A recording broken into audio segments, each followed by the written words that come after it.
नमस्कार दोस्तों, आप सभी का स्वागत करते हैं यूकेएसएससी एंड यूकेपीएससी क्रैकर में। तो उत्तराखंड अधीनस्थ सेवा चयन आयोग द्वारा 12वीं पास वैकेंसी निकलने जा रही है, जिसमें कि कनिष्ठ सहायक के जो आपके पद रहने वाले हैं, कितने पद रहेंगे, क्या योग्यता रहेगी, क्या सिलेबस रहेगा और क्या एज लिमिट रहेगी, उसके बारे में हम डिटेल पर बात करेंगे।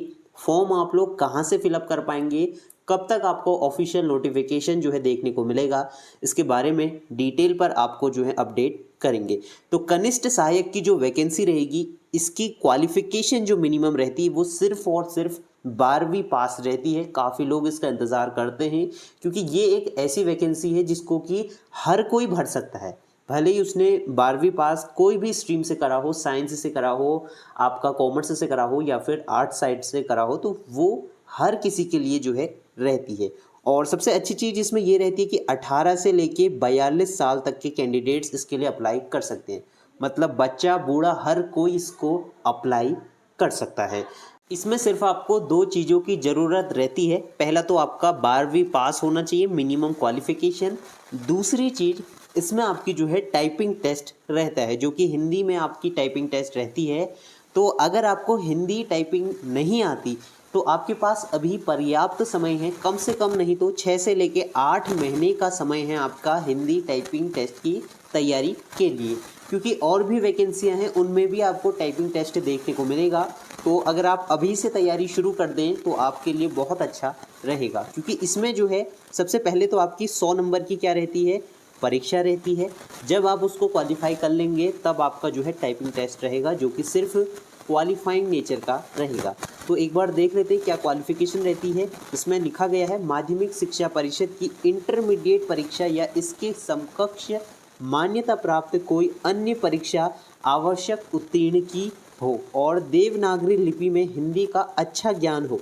इसमें सिर्फ ज्ञान मांगा है, मतलब कोई सर्टिफिकेट दिखाने की ज़रूरत नहीं है, सिर्फ आपको नॉलेज होनी चाहिए हिंदी की, साथ में कंप्यूटर की भी। तो कंप्यूटर का कोई भी सर्टिफिकेट वगैरह नहीं मांगा जाता है। और कंप्यूटर में हिंदी टंकन में 4000 की डिप्रेशन प्रति घंटे की जो है स्पीड होनी चाहिए। तो सभी में यही क्वालिफिकेशन आपको मिलेगी। तो यहाँ पर अगर आप देखें कौन कौन से विभाग रहेंगे, विधि विज्ञान विभाग है, उत्तराखंड खादी विभाग में जो है आपको पोस्टें देखने को मिलेंगी। इसके साथ ही उधम सिंह नगर में कुछ पोस्टें आपको मिलेंगी, डाटा एंट्री ऑपरेटर की भी जो है पोस्ट रहती है। काफ़ी लोग कहेंगे सैलरी कितनी इसमें जो है मिलती है, उसके बारे में भी हम आगे बात करेंगे। और यहाँ पर अगर आप देखें सचिवालय में भी पोस्ट रहेगी। उत्तर प्रदेश में भी अगर आपने 12th पास करा है या फिर उत्तराखंड में करा है तब भी आप इसके लिए आवेदन कर पाएंगे। इसके साथ ही आपका शिक्षा विभाग में भी आपको वैकेंसी देखने को मिलेगी। और एक चीज़ का आप लोगों को ध्यान रखना है, इसमें आपको हिंदी टाइपिंग तो आएगी ही आएगी, अगर आपके पास इंग्लिश टाइपिंग है, मतलब आपको इंग्लिश टाइपिंग भी आती है, तो आपको जो है प्रेफरेंस दिया जाएगा। तो इसका आपको ध्यान रखना है। हिंदी तो आपको आनी ही चाहिए, हिंदी टाइपिंग और इंग्लिश टाइपिंग भी आनी चाहिए, क्योंकि इसमें साफ साफ लिखा गया है कि कंप्यूटर पर हिंदी टंकन, टंकन मतलब टाइपिंग में न्यूनतम 4000 की डिप्रेशन प्रति घंटे की गति होनी चाहिए। स्पीड अन्य बातों के समान होने पर ऐसे अभ्यर्थियों को अधिमान दिया जाएगा जो अंग्रेजी टंकन जानता हो। तो ये चीज़ों का भी आप लोगों को ध्यान रखना है। और सभी में सेम जो है क्वालिफ़िकेशन रहती है, मिनिमम आपका 12th पास जो है होना चाहिए। तो कुल मिला के हम देख लेते हैं कितने पद हैं और सैलरी पर भी बात कर लेते हैं, कितनी आपको ऑन हैंड सैलरी मिलेगी जब आपका सिलेक्शन होगा। तो सैलरी की बात करें तो सैलरी आपकी लेवल के हिसाब से रहती है, अलग अलग लेवल रहते हैं आपके सैलरी में। जैसे डाटा एंट्री ऑपरेटर की जो वैकेंसी रहती है उसमें थोड़ा आपको लेवल अलग दिखेगा और कनिष्ठ सहायक में अलग दिखेगा। तो अगर लेवल 5 की पोस्ट रहेगी जिसमें कि आपका डाटा एंट्री ऑपरेटर की रहेगी, तो इसमें 29,000 से लेकर 92,000 तक आपकी सैलरी रहेगी।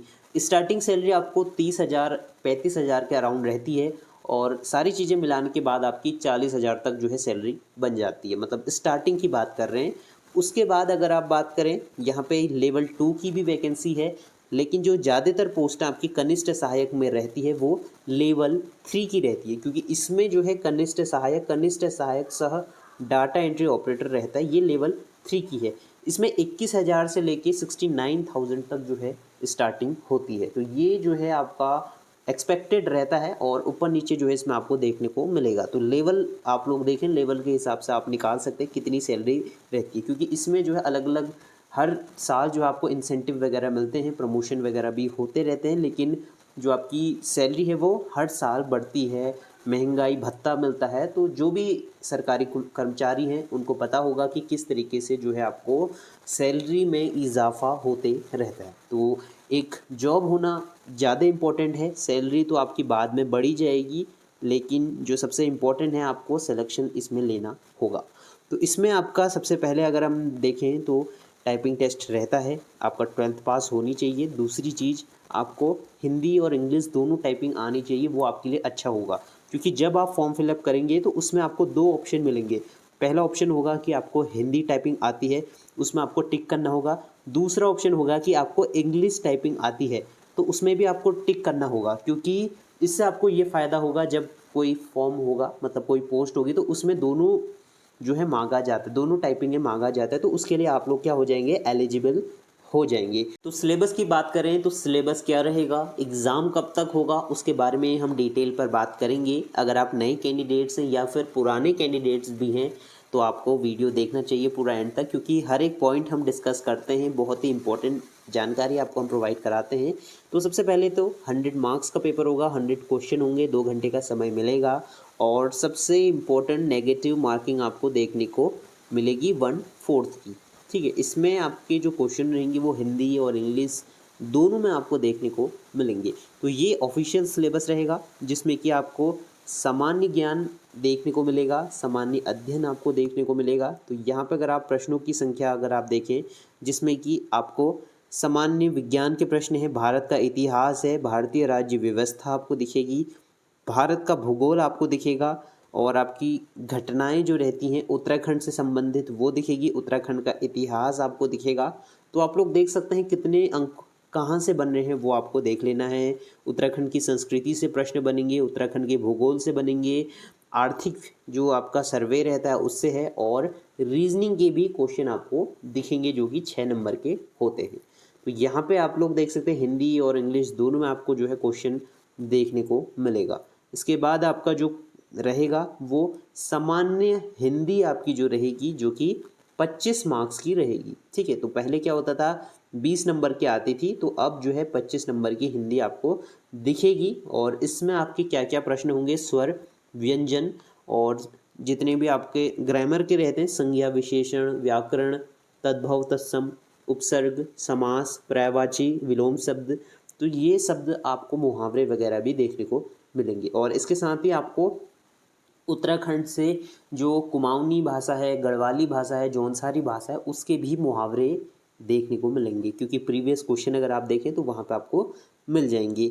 और इसमें आपके क्वालिफाइंग नेचर का एक कंप्यूटर का टेस्ट वगैरह भी होगा, तो इसको भी आपको क्वालिफाई करना होगा। बेसिक नॉलेज ऑफ कंप्यूटर ये रहता है, और इसमें आपका टाइपिंग टेस्ट भी रहेगा। और ये जो है इसमें यहाँ पे अगर आप देखें तो सबसे पहले आपको पीडीएफ वगैरह बनाने सीखना होता है, प्रिंट आउट कैसे निकालना है वो बताना होता है, और मतलब जनरल रहता है, ऐसा कुछ टफ इसमें होता नहीं, ये हम बाद में डिस्कस कर लेंगे। सबसे मेन जो है आपको 100 मार्क्स का पेपर जो है निकालना होता है। ठीक है, तो उसके बारे में आप लोगों को तैयारी अभी से शुरू कर देनी है, क्योंकि इसमें जो प्रश्नों का लेवल होता है वो काफ़ी अच्छा रहता है, क्योंकि 18 से लेके 42 साल तक के कैंडिडेट्स इसमें अप्लाई कर रहे हैं। तो सभी को देखकर जो है प्रश्न बनते हैं, और जो प्रश्नों का लेवल होता है वो ग्रेजुएशन लेवल तक का होता है।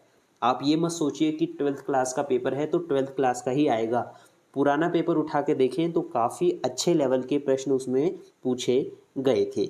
अब सीधे देख लेते हैं कितने पद हैं, वैकेंसी कब तक आपको देखने को मिलेगी, फॉर्म आपको कब तक फिलअप करना होगा। सो लेटेस्ट अपडेट जो रहेगा उसमें आपके 414 पदों का अध्याचन जो है आयोग के पास पहुंचा है। तो इसका नोटिफिकेशन जो आपको मिलेगा कनिष्ठ सहायक जूनियर असिस्टेंट की वैकेंसी, वो आपको अक्टूबर मंथ तक देखने को मिल जाएगा। जहां तक है अक्टूबर या फिर सितंबर लास्ट तक भी आपको ये वैकेंसी का नोटिफिकेशन दिख जाएगा। एग्जामिनेशन की बात करें तो अप्रैल में जो है इसका रिटन एग्ज़ाम होगा। एक्सपेक्टेड जो आयोग से जानकारी भी मिल रही है कि हम अप्रैल में ये एग्ज़ाम करा देंगे, तो आप लोग तैयारी जो है अभी शुरू कर दें। अप्रैल में या फिर मार्च तक आपको इसका रिटन एग्ज़ाम हो जाएगा, और जुलाई अगस्त तक जो रहता है वो आपका टाइपिंग टेस्ट हो जाएगा। मतलब सारी चीज़ें फटाफट हो जाएंगी और आपको जो है अपनी प्रिपरेशन कंप्लीट कर लेनी है। प्रीवियस क्वेश्चन पेपर ज़रूर से आप लोग देख के जाइए कि किस तरीके के क्वेश्चन पूछे जाते हैं। और भी वैकेंसियों की अगर हम बात करें तो अभी आपकी टाइगर रिजर्व में स्पेशल फोर्स की वैकेंसी आने वाली है और जो आपका अध्याचन है वो अभी कुछ कारणों से लंबित है। और पुलिस की तो वैकेंसी आपको देखने को मिलेगी ही, 2000 पदों पर नोटिफिकेशन आपको दिखेगा। आयु सीमा में देखिए अभी असमंजस की स्थिति है। मैं जैसे कि जानकारी प्राप्त कर रहा हूं तो जैसे ही मुझे कोई जानकारी मिलती है कि आयु सीमा में क्या हो रहा है तो वो मैं आपको अपडेट कर दूंगा, ठीक है। तो उसके बारे में आप लोग बने रहिए हमारे साथ, चैनल को सब्सक्राइब कर लीजिए लेटेस्ट अपडेट के लिए, क्योंकि ऐसी जानकारी आपको कहीं पर भी नहीं मिलेगी। तो मिलते हैं नेक्स्ट वीडियो में, तब तक के लिए बाय बाय।